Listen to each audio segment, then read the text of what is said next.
maandamano hayo ni haramu, hayaruhusiwi, na tutumie nafasi hii kuwaomba sana wale wote ambao wanashabikia, wale wote ambao wanaona wao wameichoka amani,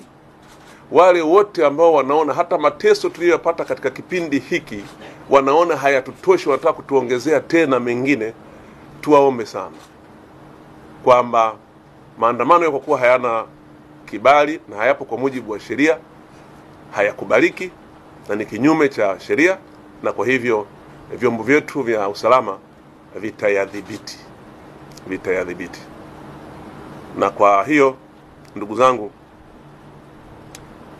tuko hapa sisi kama Wizara ya Mambo ya Ndani yenye jukumu la kuwalinda wananchi na mali zao, kuwaomba sana wananchi wengine ambao hawahusiki na mpango huo kutokushabikia, kutokujitokeza, wala iwe ni kwenye mtandao au kujitokeza kwenda kuangalia au kuchungulia tu hicho wanachokifanya, kama kweli watakifanya, ingawa hatuamini, lakini ni lazima tujiandae, kwa sababu kazi yetu sio kujaribisha. Kazi yetu ni kuhakikisha kwamba tuna wakati wote wananchi wanakuwa salama wao na mali zao. Kwa hiyo tuwaombe sana wananchi wasithubutu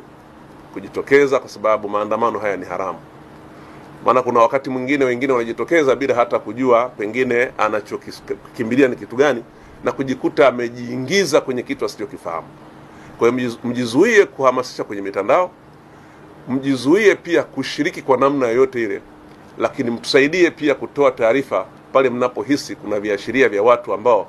wanataka kutekeleza mpango wa kuleta maandamano ya siku hiyo ya tarehe 9 kwa maana ya kesho.